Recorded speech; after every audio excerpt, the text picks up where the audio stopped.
줄 믿습니다. 오늘은 그 아버지의 마음을 좀 알고자 하면서 우리가 말씀을 봉독하는데, 제가 오늘은 읽어 드릴 텐데 새 인물이 나옵니다.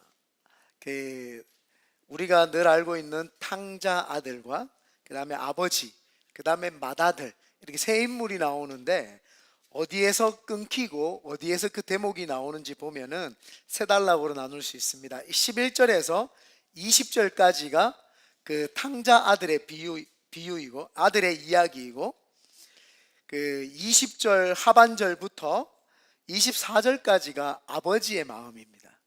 그리고 25절에서 끝절까지가 아버지와 맏아들의 대화를 통해서 맏아들의 생각과 아버지의 생각을 다시 한번 우리가 알아볼 수 있는 시간입니다. 오늘 제가 천천히 한번 읽어드리도록 하겠습니다. 또 이르시되, 죄송합니다. 누가복음 15장 11절에서 32절입니다. 11절에서 32절 성경책 있으신 분 보시고 화면 보도록 하겠습니다. 또 이르시되, 어떤 사람에게 두 아들이 있는데 그 둘째가 아버지에게 말하되, 아버지여, 재산 중에서 내게 돌아올 분깃을 내게 주소서 하는지라. 아버지가 그 살림을 각각 나눠 주었더니 그 후 며칠이 안 되어 둘째 아들이 재물을 다 모아가지고 먼 나라에 가 거기서 허랑방탕하여 그 재산을 낭비하더니 다 없앤 후 그 나라에 크게 흉년이 들어 그가 비로소 궁핍한지라. 가서 그 나라 백성 중 한 사람에게 붙여 사니 그가 그를 들로 보내어 돼지를 치게 하였는데, 그가 돼지 먹는 쥐염 열매로 배를 채우고자 하되 주는 자가 없는지라. 이에 스스로 돌이켜 이르되, 내 아버지께에게는 양식이 풍족한 품꾼이 얼마나 많은가. 나는 여기서 줄여 죽는구나. 내가 일어나 아버지께 가서 이르기를, 아버지, 내가 하늘과 아버지께 죄를 지었사오니 지금부터는 아버지의 아들이라 일컬음을 감당하지 못하겠나이다. 나를 품꾼의 하나로 보소서 하리라 하고 이에 일어나서 아버지께로 돌아가니라. 여기가 탕자 아들의 이야기입니다. 그리고 이제 하반절부터 아버지의 마음이 나옵니다. 아직도 거리가 먼데 아버지가 그를 보고 측은히 여겨 달려가 목을 안고 입을 맞추니 아들이 이르되, 아버지, 내가 하늘과 아버지께 죄를 지었사오니 지금부터는 아버지의 아들이라 일컬음을 감당하지 못하겠나이다 하나, 아버지는 종들에게 이르되, 제일 좋은 옷을 내어다가 입히고 손에 가락지를 끼우고 발에 신을 신기라. 그리고 살찐 송아지를 끌어다가 잡으라. 우리가 먹고 즐기자. 이 내 아들은 죽었다가 다시 살아났으며 내가 잃었다가 다시 얻었노라 하니 그들이 즐거워하더라. 이제 맏아들과 아버지와 두 분의 내용입니다. 맏아들은 밭에 있다가 돌아와 집에 가까이 왔을 때에 풍악과 춤추는 소리를 듣고 한 종을 불러 이 무슨 일인가 물은데, 대답하되, 당신의 동생이 돌아왔음에 당신의 아버지가 건강한 그를 다시 맞아 드리게 됨으로 인하여 살찐 송아지를 잡았나이다 하니, 그가 노하여 들어가고자 하지 아니하거늘 아버지가 나와서 권한대, 아버지께서 대답하여 이르되, 내가 여러 해 아버지를 섬겨 명을 어김이 없거늘 내게는 염소 새끼라도 주어 나와 내 벗으로 즐겁게 하신 일이 없더니, 아버지의 살림을 창녀들과 함께 삼켜버린 이 아들이 돌아오매 이를 위하여 살찐 송아지를 잡으셨나이다. 아버지가 이르되, 예, 너는 항상 나와 함께 있으니 내 것이 다 네 것이로되, 이 네 동생은 죽었다가 살아났으며 내가 잃었다가 얻었기로 우리가 즐거워하고 기뻐하는 것이 마땅하니라. 아멘. 오늘 새 인물이 나옵니다. 그래서 우리가 성경을 볼 때에 늘 이 새 인물이 나오면 새 인물을 나에게 대비시켜 봐야 되죠. 내가 아버지였는지, 내가 아들인지, 내가 지금 현재 맏아들로 살고 있는지, 그렇다면 내가 하나님 앞에서 지금 내가 변화되어야 할 것이 무엇인지 나에게 적용을 하고 내 삶이 변화되어야 될 줄 믿습니다. 그래서 저는 오늘 누가복음 15장 말씀을 근거로 아버지의 마음을 알자라는 제목으로 하나님의 말씀을 선포하겠습니다. 한번 따라하겠습니다. 아버지의 마음을 알자. 오늘 이 아버지, 이 우리가 읽은 내용을 많은 교회에서 목사님들이 탕자의 비유라고 이렇게 설교를 했습니다. 사실은 이 설교 내용은 탕자 이야기가 아니라 아버지의 이야기입니다. 아버지가, 하나님 되시는 아버지가 어떻게 이 세상을 바라보고 있고 탕자를 사랑했고 맏아들을 사랑하시는가에 대한 아버지의 이야기지 탕자의 이야기가 아닙니다. 근데 왜 이야기가 나왔느냐? 15장 1절 2절에 보면 예수님께서 세리들, 매국노들이죠, 세리들과 창기들과 함께 앉아서 그 세리들과 창기들이 예수님의 사역을 보니까 예수님이 정말 사랑이 많으시고 특별히 또 예수님이 아주 불같으신 면도 있지만 예수님께서는 진리를 선포하시러 오신 걸 알게 된 거죠. 바리새인과 같지 않더라는 거예요. 가식적인 것도 없고 어떤 거칠애도 없고 어떤 그 마음속에 그 어떤 숨은 의도가 없고 아주 청렴하시면서도 결백하시면서도 말씀을 선포하시는데 하나님의 권위의 말씀을 선포하시는 그 모습을 보니까 세리들과 창기들이 그 부끄러운 마음이 있음에도 불구하고 예수님의 말씀을 들으려고 나옵니다. 그 모습을 보니까 바리새인들과 서기관들, 종교 지도자들이죠, 자기들이 말씀을 잘 알고 종교적으로 잘 알고 있는 사람들이 어떻게 예수라고 하는 저 사람이 자기 나름대로 하나님 말씀을 증거한다는 사람이 전 죄인들과 같이 있을 수 있지? 라고 이야기를 합니다.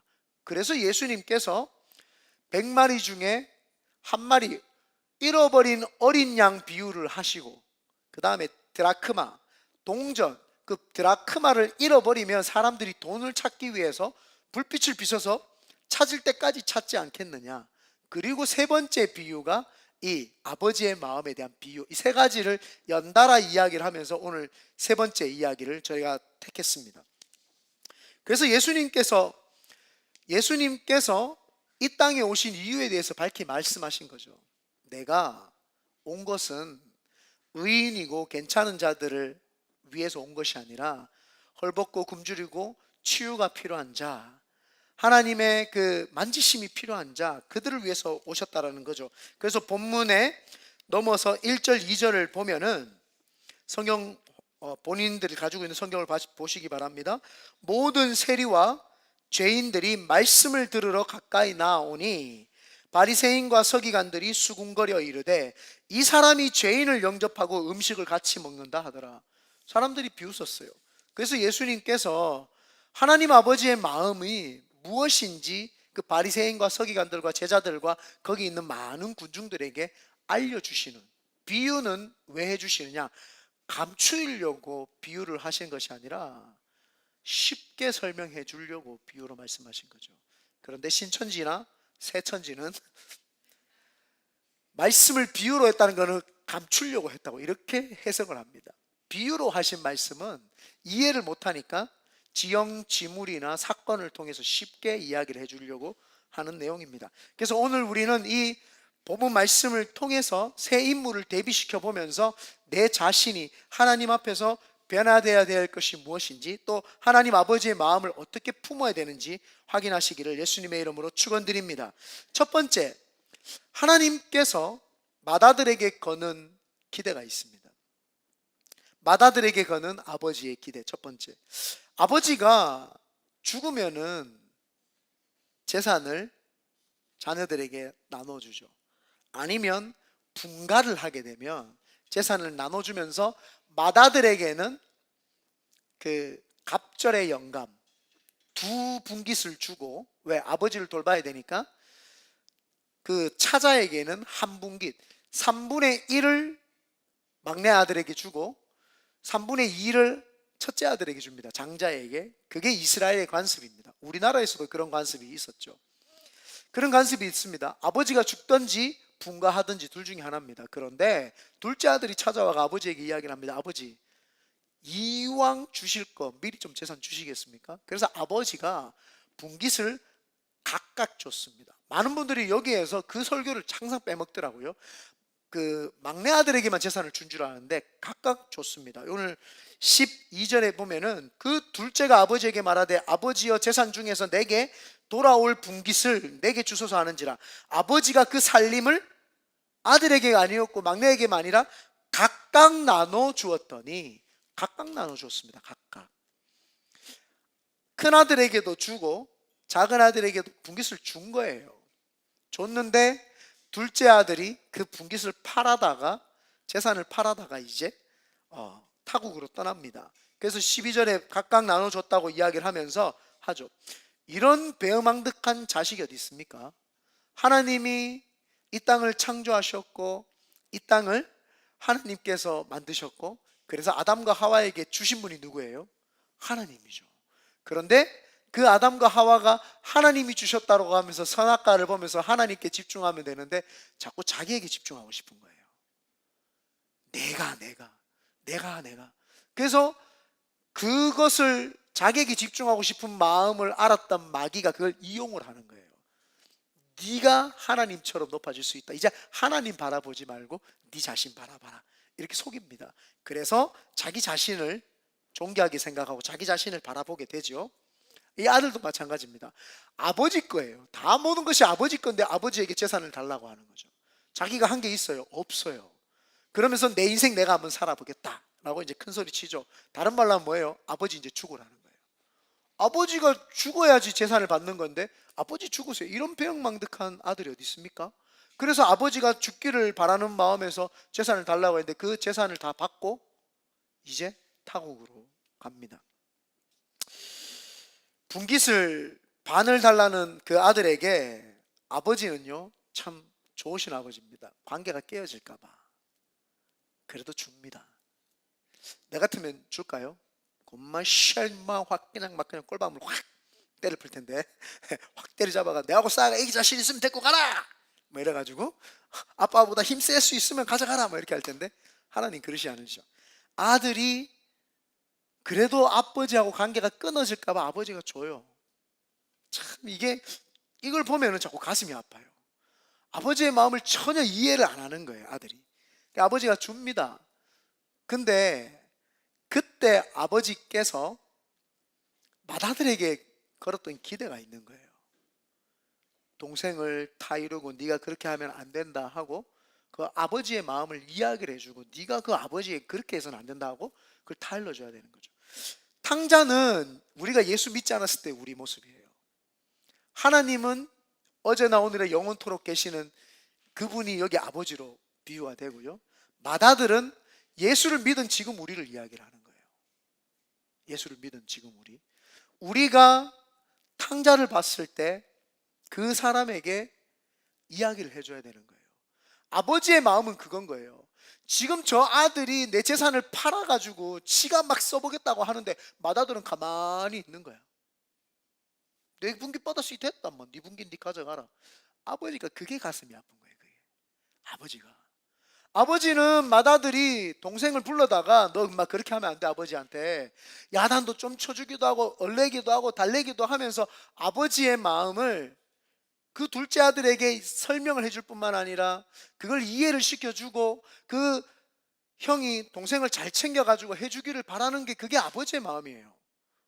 아버지가 그게 맏아들에게 원하는 마음이에요. 근데 맏아들이 전혀 그렇게 하지 않습니다. 동생을 야단치거나 동생이 재산을 팔아가지고 다른 나라 가는데도 잡지도 않아요. 붙들지도 않고 애원하지도 않고 찾아 나서지도 않습니다. 오직 자기 각각의 분깃을 받았으니까 자기 분깃만 챙길 뿐이에요. 우리가 신앙생활을 하면서 하나님이 지금 나를 보고 계실 때 아직도 내가 탕자로 만약에 있다면 하나님 아버지의 마음은 찢어지겠죠. 그래도 하나님은 사랑하시니까 관계가 깨어질까 봐 그냥 조심스럽게 놔둘 뿐이에요. 하나님이 나를 지금 만지실 때 조심스럽게 그냥 놔두고 있다. 아직 내가 탕자예요. 하나님 아버지를 잘 모르는 거죠. 그런데 나는 믿음이 있다고 생각하고 아버지 곁에는 있고 아버지의 마음을 속상하게는 안 하는데 둘째 아들을 권면하거나 그 둘째 아들을 하나님 아버지의 마음을 알게끔 하려고 하는 마음이 있냐는 거예요. 이게 오늘 예수님이 지금 바리새인과 서기관들한테 이야기를 하는 거예요. 바리새인들이 종교적으로 굉장히 아주 탁월해요. 말씀들 줄줄줄 외우고 서기관들이 말씀을 아예 기록을 하는 사람들이에요. 그런데 그 사람들은 세리나 창기나 가난하고 홀벗고 굶주린 자들에게는 아무 관심이 없어요. 아무런 관심이 없어요. 그래서 목사로서 현대 교회에 있는 교회와 목사들에게 실망을 많이 하고 있습니다. 아무도 밖에 나가서 전도를 하지 않습니다. 아무도 밖에 나가서 하나님이 이 세상을 사랑한다고 외치지 않습니다. 그게 제가 맏아들로서 지금 입장에서 서서 보니까 나도 그렇게 살았고 이 지금 미국 교회와 한국 교회가 그렇게 외치지 않는다는 거예요. 그렇게 외치면 수준 떨어지는 신앙인으로 오히려 인식이 되는 거예요. 좀 교양 있게 신앙생활을 하지, 굳이 별나게 밖에 나가서 전도지 주고 밀어나게 하면 요즘 사람들이 누가 봤냐, 좀 지혜롭게 좀 전도하지, 막 이렇게 표현을 합니다. 그래서 오히려 아버지의 마음을 이해를 하고 맏아들이 복음을 전하고 그 둘째 아들을 잡아 끌려고 하면 그 사람을 오히려 이상하게. 그러니까 크리스천들이 교회 안에는 와 있는데 탕자로서 계속 교회 안에 있는 거예요. 맏아들로서 하나님 아버지의 마음을 알고 그 아버지의 마음을 알아가지고 그 둘째 아들을 데리고 오려고 하는 그런 마음이 없더라는 거예요. 그게 저는 예수를 믿고 나서 교회에 들어와서 제일 많이 느꼈던 감정이 그 감정이에요. 저는 한순간에 예수님을 믿고 변화되다 보니까 좀 뜨거웠어요. 그래서 맨날 혼자 전도하러 다니고 했는데 교회 안에서 아무도 전도를 안 하더라고요. 그래서 나는 거기에 제일 실망을 했어요. 왜 사람들이 전도를 안 할까? 왜 이 아버지의 마음을 아무도 이해를 못 해줄까? 왜 단 한 명도 아버지 앞에서 내가 아버지 한번 해보겠습니다라고 말하는 사람이 없을까? 내 초신앙 때 이야기입니다. 초신앙 때, 그냥 기초신앙 때, 20대 초반에 기초신앙을 가진 제가 교회에 느꼈을 때 그 느낌입니다. 아무도 영혼에 대한 사랑하는 마음, 아버지의 마음 온데간데 없이 교회를 나오는데도 불구하고 여기서 나오는 맏아들처럼 자기 분깃만 챙기고 있는 거예요. 나는 교회 다니는데, 나는 어렸을 때부터 교회 잘 다녔는데, 나는 모태신앙인데, 나는 옛날부터 그냥 주님 사랑하는데, 나는 이렇게만 하는데 아버지의 마음하고는 상관이 없어요. 내 마음에게 집중되어 있는 거죠. 내 마음에게만 집중되어 있고 나한테만 집중되어 있으니까 아버지 마음도 사실은 필요가 없어요. 왜요? 내가 중요하니까. 아담과 하와에게 우리가 아담과 하와가 그렇게 되어서 그 죄가 전가되니까 그 사람들의 그 죄를 받아들인 사람들의 늘 마음속에 첫 번째가, 교회 다니는 사람들이 우상 안 섬깁니다. 어떤 신상을 놓고 안 섬깁니다. 자기를 섬깁니다.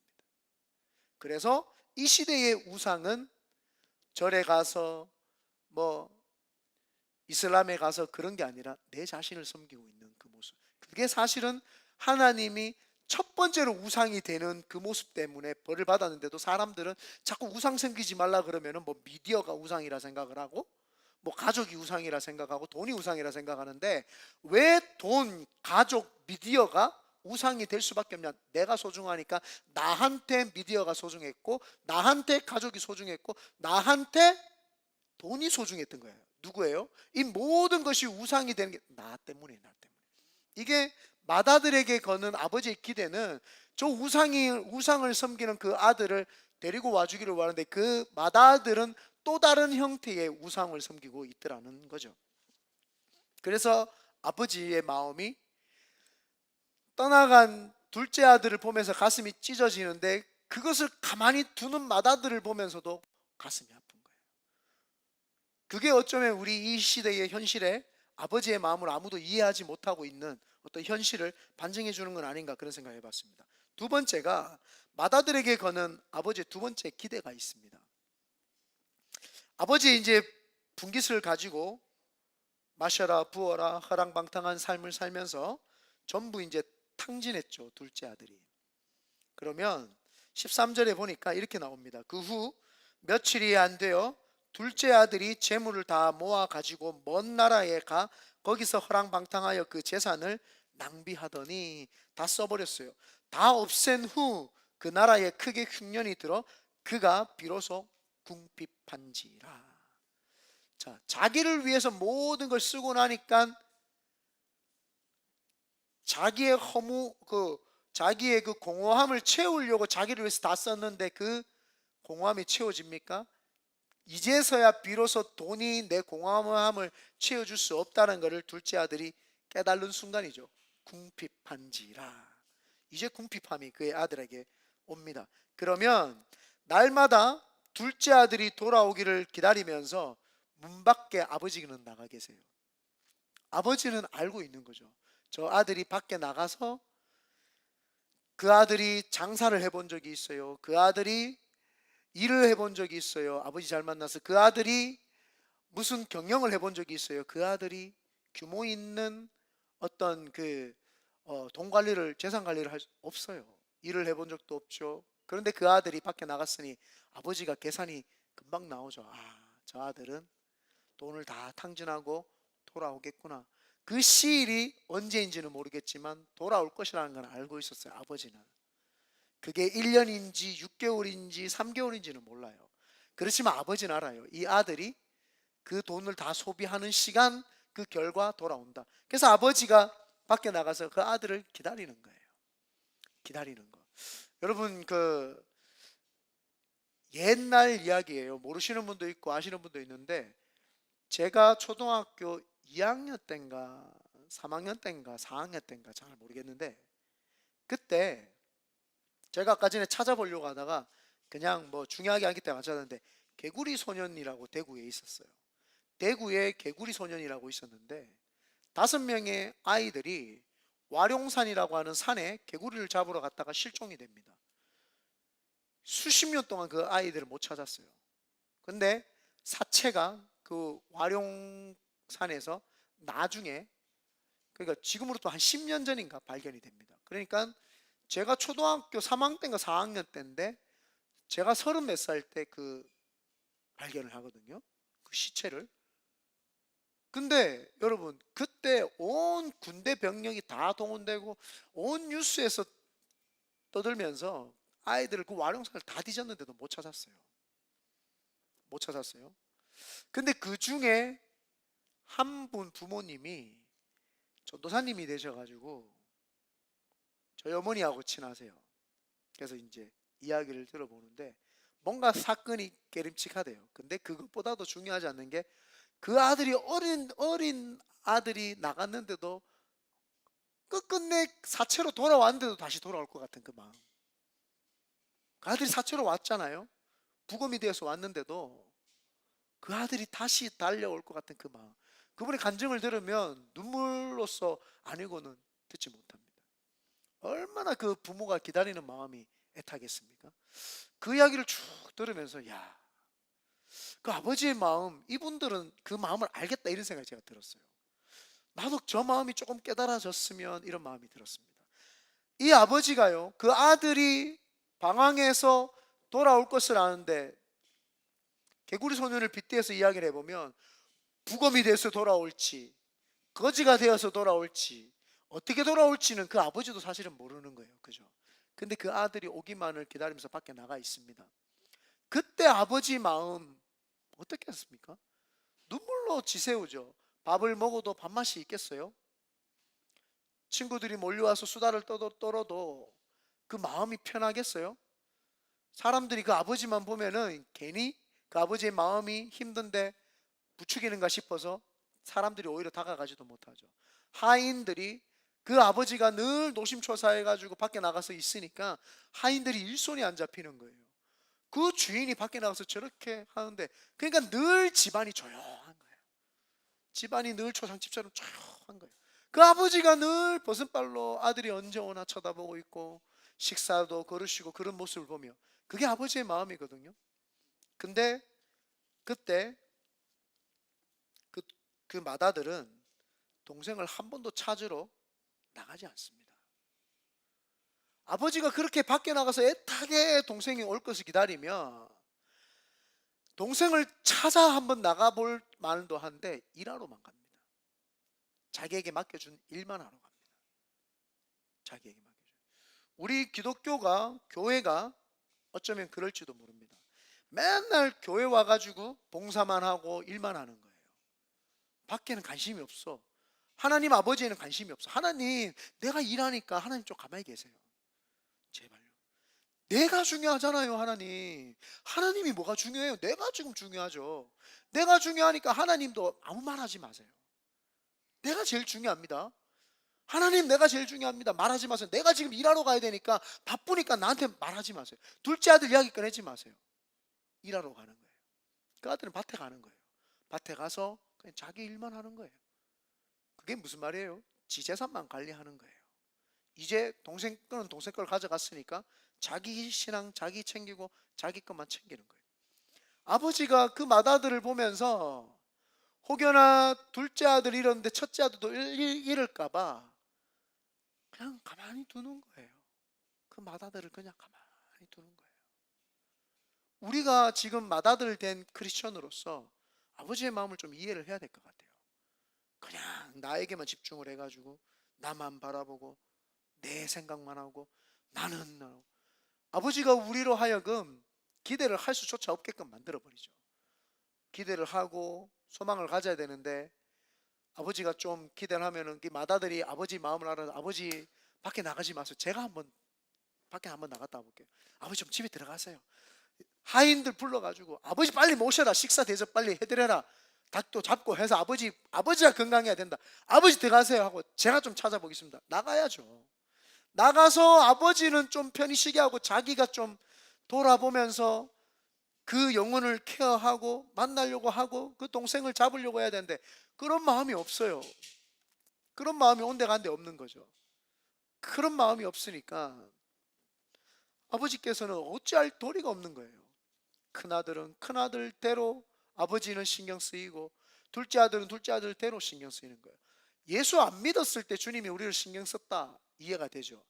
교회 열심히 다니는데 주님이 자꾸 우리가 신경이 쓰여. 맏아들 같아. 계속 신경이 쓰는 게 아이고 얘는 지밖에 모른다. 지밖에 자기밖에 모른다. 자기밖에 오직 유일하게 자기다. 자기다. 꼭 아담하고 똑같네 이놈은. 지밖에 모르는 거. 자기밖에 모르는 거죠. 그러니까 아버지가 늘 근심에 쌓여 있는 거예요. 그래서 제가 하나님 계속 물어봐요. 하나님 이게 이번 주 첫 주에 내가 나온 말씀이거든요. 첫 시간에 월요일 날 화요일인가? 이거를 쭉 봤어요. 보고 생각하고 또 묵상하고 또 생각하고 또 묵상하고 또 생각하고 또 묵상하고 또 생각하고. 그래서 예전에 이게 설교했는 게서 찾아봤는데 내 마음에 이게 뭐 안 되더라고요. 옛날 거 다 버리고 다시 보기 시작해요. 또 보고 또 보고 또 보는데 하나님이 나 같은 사람 미국 보낸 이유가 조금씩 이제 알게 되겠어요. 안개가 있어가지고 하나님이 나를 왜 미국 보냈지 모르겠어요. 그런데 신분을 원하지도 않아도 나오고 하나님이 교회를 개척하고 싶지 않아도 개척하라 그러고 설립하라 그러고 나는 왜 내가 여기 사실은 나는 왜 여기인지 잘 모르겠어요. 솔직하게 말하면. 그런데 이 말씀을 보는데 내가 왜 여기 있나 관심 안 두게 되더라고. 내가 여기 있든 뭐든 그게 무슨 소용인가. 아버지의 마음이 뭔가. 그러면 내가 여기에 있으면 아버지가 이 땅을 보는 마음이 무엇인가 거기에 포커스가 이제 바뀌기 시작하거든. 내가 자꾸 나도 목사하면서 내가 왜 여기 있지 자꾸 생각을 하더라고. 나는 왜 여기 있지? 나는 누구지? 내가 하나님이 미국 보낸 이유가 뭐지? 다 내 중심인 거야. 나도 자꾸 나 중심으로 해석을 하려고 하고 나 중심으로 한번 이거를 풀어보려고 하는 거야. 야, 목사하면서도 맨날 아버지 마음은 관심이 없어. 그냥 내 중심이 되어서 이걸 한번 풀어보겠다고 생각을 하기 시작.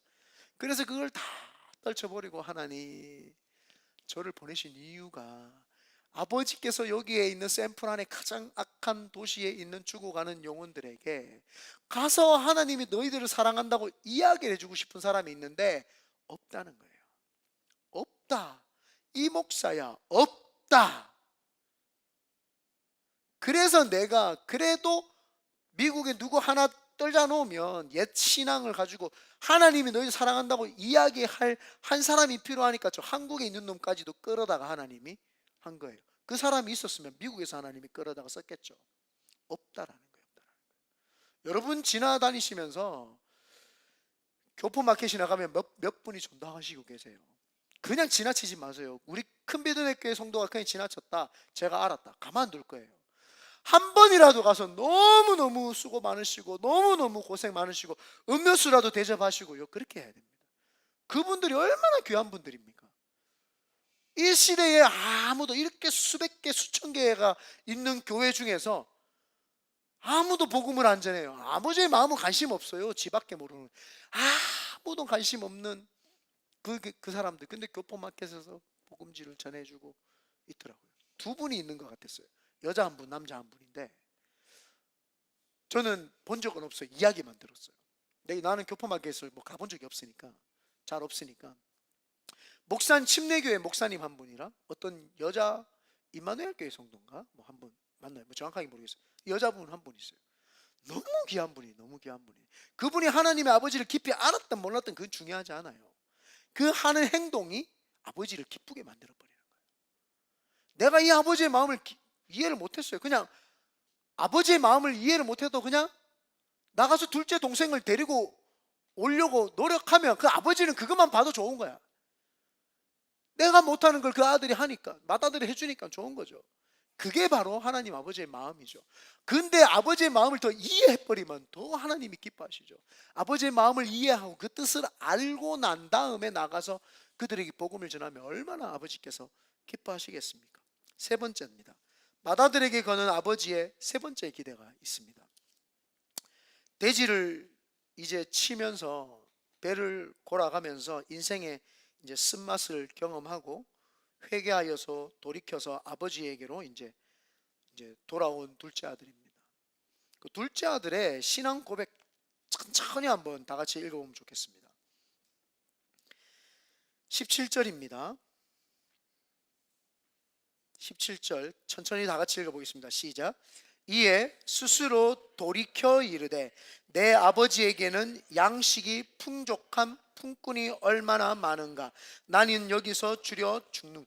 여기서 뭐냐면은 아버지 하나님을요, 무섭거나 악하거나 나를 야단치는 분으로 인식하지 않고 좋으신 하나님으로 바로 인식을 하는 거예요. 이게 우리 크리스천이 가져야 될 마음. 하나님은요 늘 좋은 걸 주세요. 그래서 제가 우리 성도들에게 자주 이야기를 하죠. 나는, 이기복 목사는 좋으신 하나님을 믿기 때문에 좋은 목사입니다. 여러분이 어떻게 나를 평가하는지 몰라요. 나는 좋은 걸 주고 싶은 목사예요. 그래서 여러분도 좋은 성도가 돼야 돼요. 우리 하나님이 좋으신 하나님, 사랑의 하나님, 나도 좋은 목사, 사랑의 목사가 되려고 최선을 다하고 그렇게 하려고 합니다. 그럼 성도도 마찬가지예요. 하나님을 믿었으면 좋으신 하나님을 믿었기 때문에 좋은 성도, 사랑이 있는 성도가 돼야 됩니다. 그리고 18절에 보니까 내가 일어나 아버지께 가서 이르기를 아버지, 내가, 다 같이 읽어볼게요. 시작. 하늘과 아버지께 죄를 지었사오니. 여기 뭐라고 해요? 하늘과 아버지께 죄를 지었사오니. 이렇게 좋은 하나님이 나를 만들어 주셨고 했는데 그 아버지에게 죄를 지었다. 좋으신 하나님 앞에서 죄인인 것을 확실히 깨닫습니다. 와, 내가 죄인이구나. 자기 자신을 볼 때에는 자기에게 집중하니까 자기가 죄인인지 몰라요. 자기에게 이득만 챙겨야 되니까 자기에게 자꾸 인풋만 하니까 내가 죄인인지 몰라요. 그런데 눈을 다시 들어서 하나님을 딱 보는 순간 내 속에 부족하고 연약하고 내 속에 그 죄성이 확 드러나게 되죠. 그리고 이 아들이 20절입니다. 이에 일어나서, 죄송합니다. 19절입니다. 시작. 지금부터는 아버지의 아들이라 일컬음을 감당하지 못하겠나이다. 나를 품꾼의 하나로 보내소서 하리라. 이 고백이 뭐냐면요, 보십시오. 우리 교회 들어온 사람이 자꾸 까먹는 거야. 죄인이었지. 나 아들이 아니라 완전 품꾼처럼 해도, 종처럼 살아도 너무 감사한 거지 라는 걸 깨닫는 거예요. 이걸 깨닫는 거예요. 나는 종이지. 그래서 그냥 아버지가 아들이라고 안 해도 나는 그냥 종으로 살아도 행복하다는 걸 깨닫게 돼요. 여기서 뭘 알게 돼요? 뭘 자기가 정말 어떤 존재인 걸 확실하게 깨닫는 거예요. 죄인 될 뿐만 아니라 이제는 어떻게 살아야 되는지. 왜? 좋으신 하나님을 가슴을 아프게 했으니까. 그 아프게 했는 걸 다시 돌아가서 아버지, 내가 이제 진짜 아들인 거 알았습니다. 아버지 미안합니다. 이렇게 살면 안 되는 거죠. 내가 이렇게 좋은 아버지를 몰라보고 내가 죄를 지었습니다. 하늘과 아버지께 나는 이제 그 아버지를 아버지라고 부르는 대신 진짜 죄인으로서 종처럼 살아도 행복할 거라는 걸 깨닫게 되는 거죠. 아무것도 없어도요, 행복할 수 있어야 됩니다. 그게 믿음의 사람이고 신앙의 사람이에요. 많은 크리스천들이 뭔가 얻어야지 행복할 거다라고 생각을 하는 거예요. 근데 지금 계속 집어넣고 있잖아요. 행복하세요? 진짜 계속 인풋하고 있는데 행복하세요? 계속 나를 위해서 집어넣고 있는데 행복하세요? 이제 나한테 자꾸 집어넣지 말고 하나님 바라보시길 바랍니다. 그 하나님 바라보면은 20절입니다. 이에 일어나서 아버지께로 돌아가니라. 아직도 거리가 먼데 아버지가 그를 보고 측은히 여겨 달려가 목을 안고 입을 맞추니. 이 돌아온 아들, 그 허랑방탕이 돌아온 아들을 아버지는요, 삶을 물어보지 않습니다. 네 내 돈 어떻게 했냐? 너 대가를 지불해야지. 너 아빠가 그렇게 고생했는 그거 그렇게 묻지 않습니다. 내 아들이 오니까 저 멀리 있는데 아버지는 아들을 알아봐요. 아무리 그 몰골이 험난하고 그 몰골이 힘들어도 아버지는 알아봅니다. 왜요?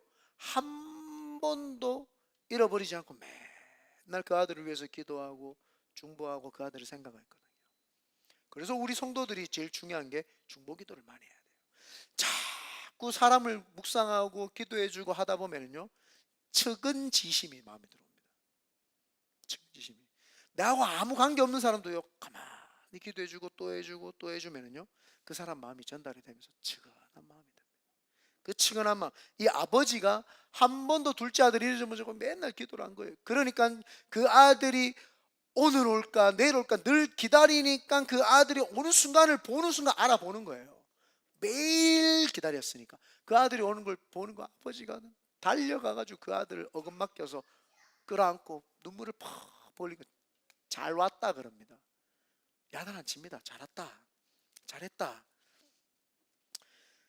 그래서 21절입니다. 여기 20절에 아까 전에 아버지가 그를 보고 측은히 여겨 달려가 목을 안고 입을 맞추니. 왜 측은히 여겼을까요? 처음 봤는데 갑자기 한참 지나서 중보기도 했으니까요. 맨날 그 아들이 오기를 기다렸으니까요. 근데 그 아들 몰골이 그 집골로 왔거든요. 더 측은한 거예요. 더 측은한 거예요. 다 측은히 여기는 거예요. 그리고 21절입니다. 아들이 이르되 아버지, 내가 하늘과 아버지께 죄를 지었사오니 지금부터는 아버지의 아들의 일컬음을 감당하지 못하겠나이다. 하나 아버지는 종들에게 이르되 제일 좋은 옷을 내어다가 입히고 손에 가락지를 끼우고 발에 신을 신기라. 그리고 살찐 송아지를 끌어다가 잡으라. 우리가 먹고 즐기자. 아버지의 마음 그런 거예요. 다 해주고 싶은 거예요. 이것도 해주고 싶고 저것도 해주고 싶고 가락지도 끼우고 옷도 다 입혀주고 싶고 살찐 송아지를 먹여서 다 해주고 싶은 게 아버지 마음이에요.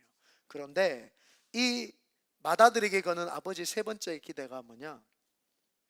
아버지는요, 이 아들이 괜히 아빠 눈치 볼까봐 묻지도 않아. 너 재산 어째서 안 물어봐요. 왜? 그 아들이 죄인된 마음으로 왔는데 그 자세 보면 알거든요. 교인들, 성도들 자세 보면 알아요. 자세 보면은 이 사람이 진짜 죄인이고 예수 그리스도가 그 속에 있느냐 없느냐는 그 사람 자세 보면 알아요. 저 멀리서 거짓골 해가지고 이렇게 오니까 아버지 봤으면 옛날 같았으면 그 아들이 어땠는지 알잖아요. 아빠한테 막 까불고 막 이런 아들이 자세가 탁 달라져서 딱 오죠. 그 아들을 보니까 아버지가 물으면 그 아들이 아버지를 계속 눈치 보겠죠. 아버지 죄송합니다. 그 아들이 눈치 볼까봐, 그 아들이 신경 쓰일까봐, 그 아들이 괜히 주눅들까봐 아버지 안 물어본다니까요. 안 물어봐요. 그런데 맏아들이 아버지도 숨기고 있고 아버지도 말 일부러 꺼내지 않는 말을 꺼냅니다. 이게 맏아들이에요.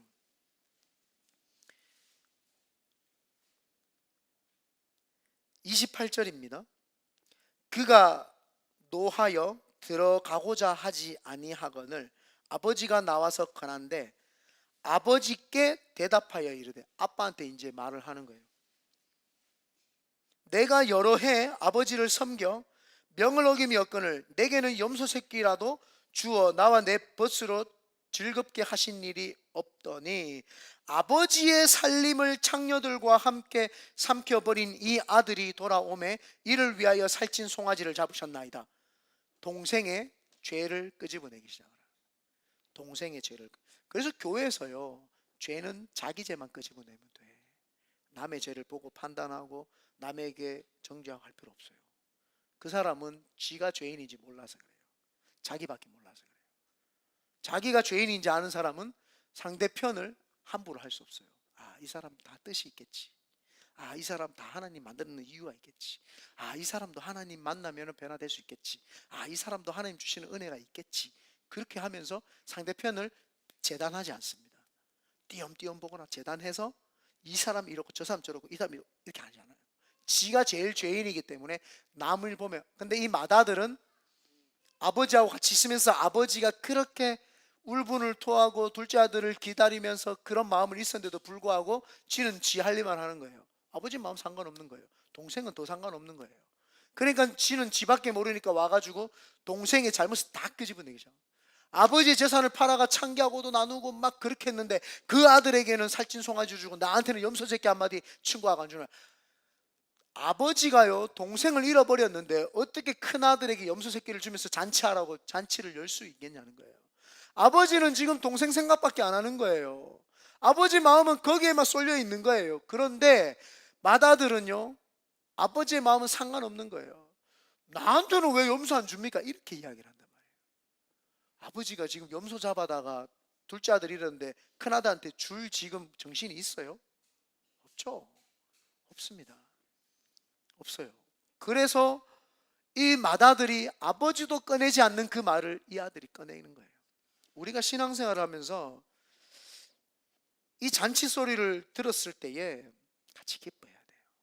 그래서 교회 안에서 항상 기쁨이 넘쳐야 돼요.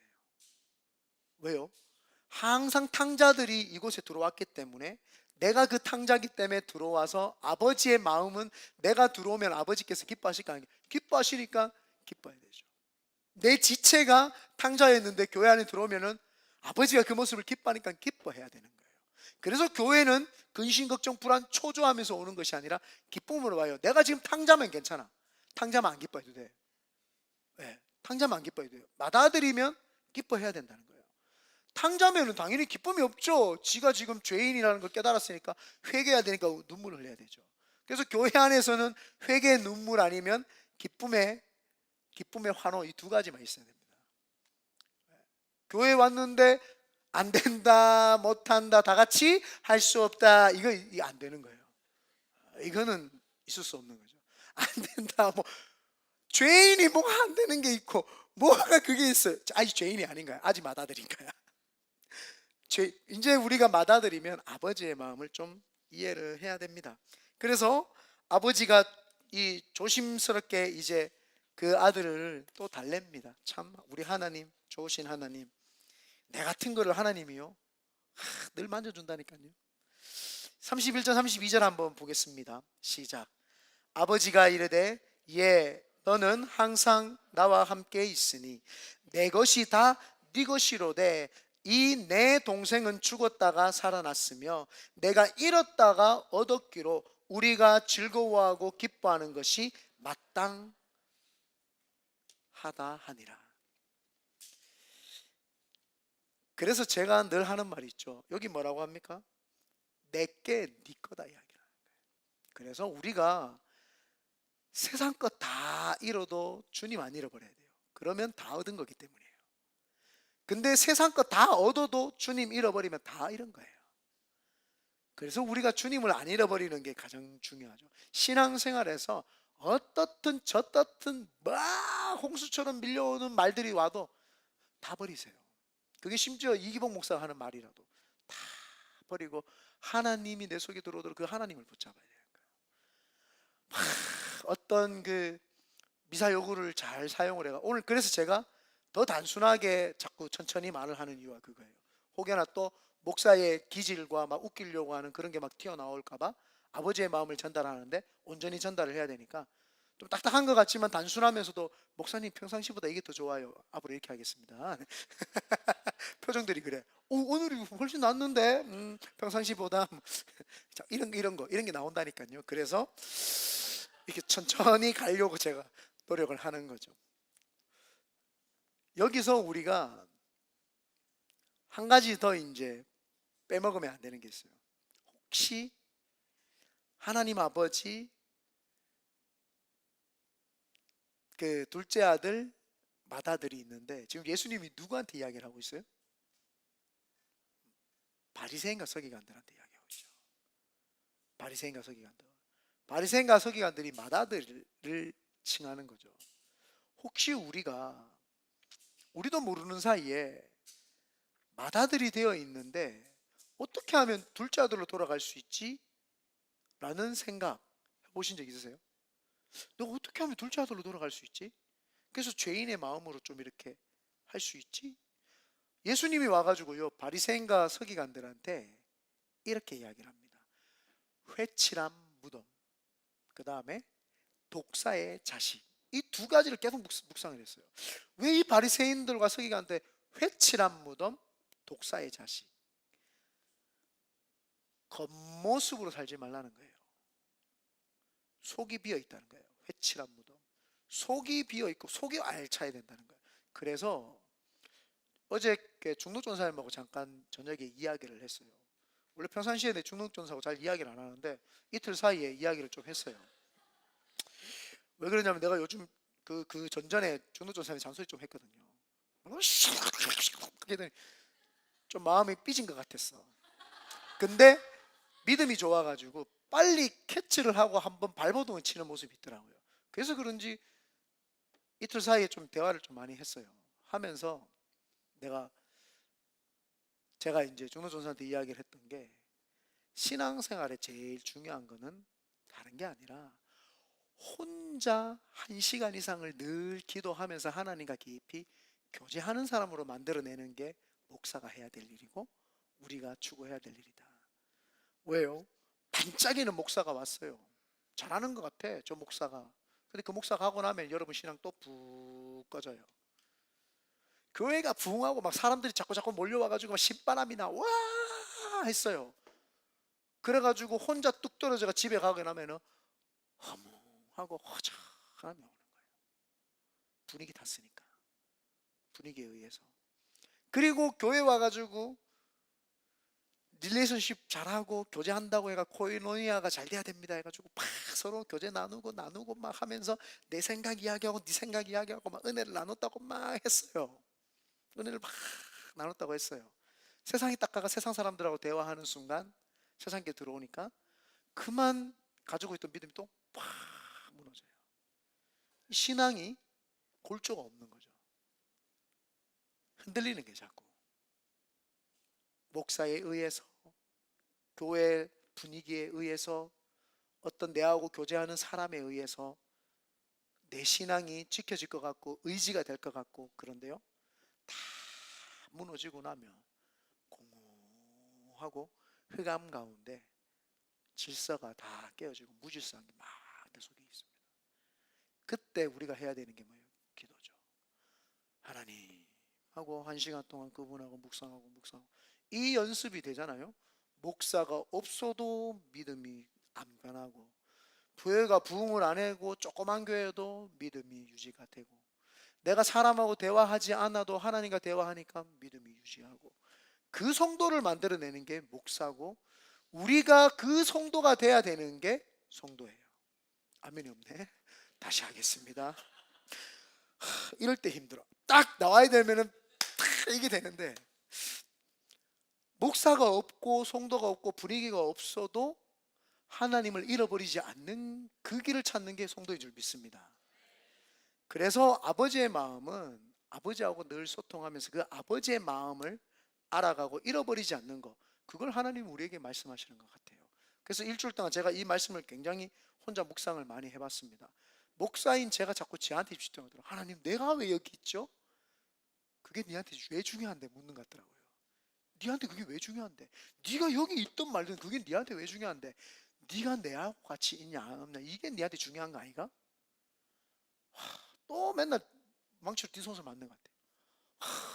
나 왜 목사한테 왜 이러지?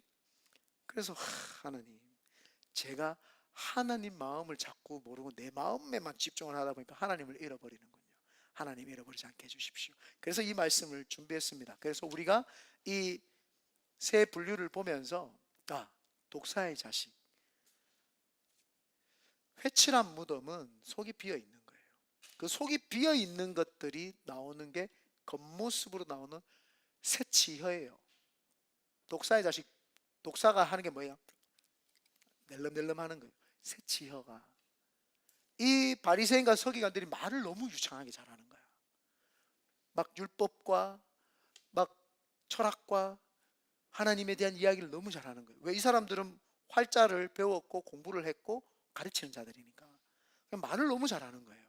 그런데 그 속이 비어 있는 거예요. 우리가 하나님 앞에 나아갈 때 속을 꽉 하나님으로 채우고 말을 하나님이 주시는 성령의 말로써 할 때, 이게 진짜 성령 충만한 거예요.